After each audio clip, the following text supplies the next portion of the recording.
बिस्मिल्लाहिर्रहमानिर्रहीम। अस्सलामुअलैकुम। आप सबको बिनते ज़र किचन में खुश आमदीद।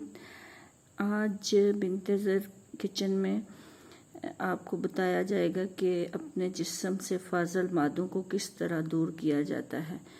तो ये एक जड़ी बूटी है जिसका नाम आम ज़बान में कचूर है। और कचूर जो है वो वैसे तो सफ़ूफ़ की शक्ल में भी बाज़ार से आम पंसार की दुकान से मिल जाता है। बिनते ज़र पंसार की दुकान से मिलता है ना ये?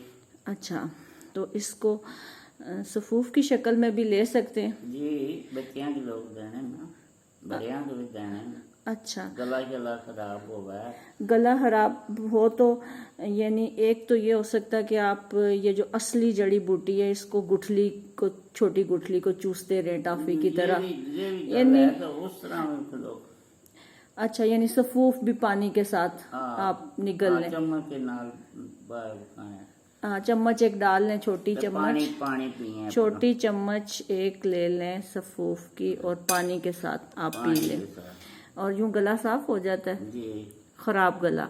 और अगर टाफ़ी की तरह चूसे, वैसे ये टाफ़ी की तरह मीठा तो नहीं होता बिनते ज़र, ये कड़वा होता है इंतहाई। अगर मैं कहूँ कड़वा होता है तो ये बात दुरुस्त होगी, क्योंकि ये तजर्बा है कि इसको चूसने से गला जो है वो साफ हो जाता है और जिस्म से जितने भी फाजल मादे, जैसे जिस्म डिटॉक्स हो जाता है, साफ हो जाता है, खून साफ हो जाता है बिनते ज़र। यानी जैसे कहते हैं ना गंदे मादे आ जाते हैं खून के अंदर और फोड़े फिंसियाँ निकलती हैं। तो अगर ये आप अपने डेली इस्तेमाल में लाएं, यानी रोज थोड़ा कचूर खा लें सफ़ूफ़ की शक्ल में, तो बहुत मुफीद है। बहुत फिर ये मुफीद होगा। लोगों को पता कोई नहीं ना, इसीलिए हमने ये सफ़ूफ़ तो हर चीज का सफ़ूफ़ ही होता है ना, यानी पीस लें तो एक पाउडर सा बन जाता है। आजकल बंसार नहीं दिखाना बहुत ज्यादा पीसे। तो ये जो है वो जड़ी बूटी जो होती है वो इस शक्ल की होती है। अच्छा, कचूर देसी ज़बान में से कचूर कहते हैं। और ये जो है वो आम पंसार की दुकान से जो है वो मिल जाता है। नहीं मिल रहा। और बिनते ज़र ये कुछ ज़्यादा महंगा भी नहीं है जी, नहीं। ये जड़ी बूटी इतनी कोई महंगी भी नहीं होती, इसीलिए इसकी असली शक्ल आप देख लें। और रोज़ाना सुबह अगर सफ़ूफ़ है तो एक या आधी चम्मच जो है, जमाने में लोग खाते थे ना, उन लोगों को रिवाज नहीं है खाने का, डॉक्टर को जाने ज्यादा डॉक्टर के पास जाते हैं। यानी अगर जिस्म से गंदगी दूर करनी हो, यानी अंदरूनी तौर पर इंटरनली, जो भी पहले भी बताया, खून को साफ करता है। तो रोज में मेरा ये एक तजर्बा है कि अगर रोज सुबह आधी चम्मच या एक चम्मच सफ़ूफ़ पानी के साथ इस्तेमाल करें तो जिस्म से फाजल मादे जो गंदगी है वो दूर हो जाएगी। बिल्कुल साफ रहना। और मुंह, और मेरा ख्याल है मुंह के जो ज़ुबान के ऊपर जो छाले से बन जाते हैं कभी, वो भी साफ हो, वो भी चूसने से साफ होते हैं। यानी जब आप चूसते हैं तो वो ठीक हो जाते हैं। अच्छा, और अगर बिनते ज़र ये सफ़ूफ़ भी आम यानी पीस लेते हैं, लेकिन अगर और अगर ये सफ़ूफ़ ना हो आपके पास, किसी वजह से कभी नहीं भी होता, घर में गुठली होती है, तो फिर इसका दूसरा तरीक़ाकार बिनते ज़र ये जो आपने बना के रखा हुआ है वो दिखाते हैं।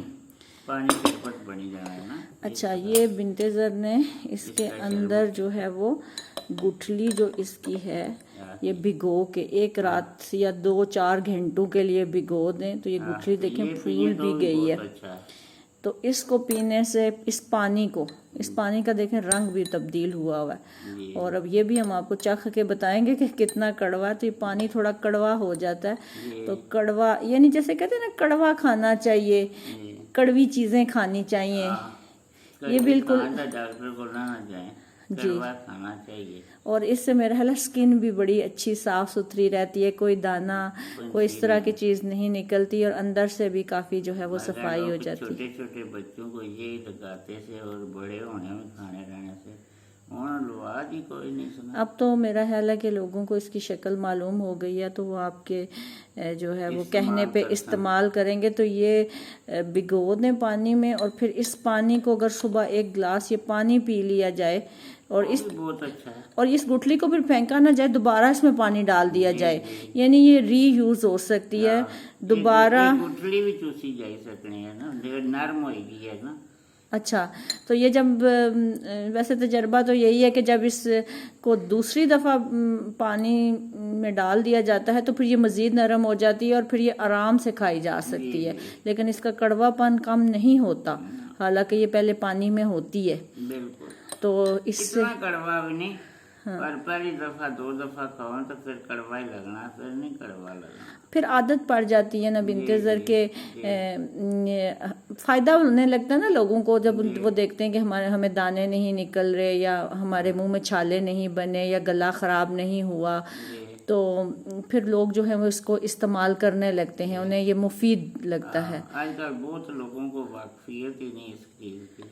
जी, लेकिन ये है कि अब आज आपने बता दिया, ये भी किचन के अंदर ही इस्तेमाल होने वाली एक जड़ी बूटी है जो कि पी जा सकती है, खाई जा सकती है, पीस के इस्तेमाल हो सकती है। तो इसलिए आज आपने अपनी जो रेसिपी बनाई है वो ये वाली बनाई है, यानी कि आपने एक डली ये डाली या गुठली ये डाली पानी के अंदर, ऊपर से पानी इसमें डाला, सादा पानी, सादा पानी, लेकिन ठंडा पानी नहीं डालना चाहिए, नीम गर्म पानी जो आम टेम्परेचर, रूम टेम्परेचर पे होता है, जो आम नलके का या आपके घर में जो भी आम पानी इस्तेमाल होता है, तो वो अगर आप इसके अंदर डाल लें तो फिर ये जो है वो बहुत अच्छा। रोज़ सुबह अगर ये एक गिलास पी लिया जाए तो मेरा ख्याल है उठते साथ ही, यानी सुबह एक गिलास अगर ये पी लिया जाए तो मेरा ख्याल है कि आपका खून साफ हो जाता है और कोई इस तरह की बीमारी नहीं लगती जिसमें फोड़े, फिंसी और जिस्म के अंदर से कोई गला साफ हो जाना, गला जरा मली ना खराब होना, अच्छा वो साफ हो जाना, बच्चों का भी और बड़ों का भी। अच्छा, तो बिनते ज़र इसको चख के बताते हैं, क्योंकि हम हर रेसिपी को चखते हैं, तो इस रेसिपी में भी जो ये जो आपने घोल के रखा हुआ है और ये एक रात पहले घोल लेना चाहिए, तो इसको हम चख के बताते हैं कि ये किस तरह का बना हुआ है।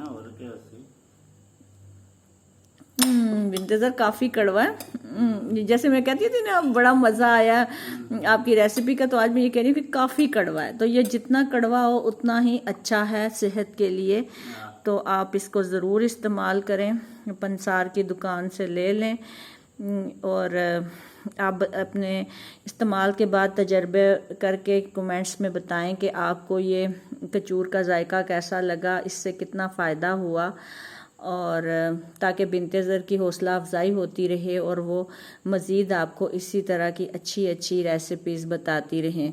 सिर्फ अच्छा खाना ही ज़रूरी नहीं है, बल्कि अपनी सेहत का ध्यान रखना भी ज़रूरी है। तो ये जो रेसिपी है ये सेहत का ध्यान रखने के लिए है कि आपका गला साफ़ रहे और आपका खून भी साफ़ रहे। तो बिनते ज़र किचन के चैनल को सब्सक्राइब करना, वीडियोस को लाइक करना और शेयर करना मत भूलें, और ज़रूर जो है वो कमेंट्स में बताएं कि आपको ये रेसिपी कैसी लगी। अल्लाह हाफिज़।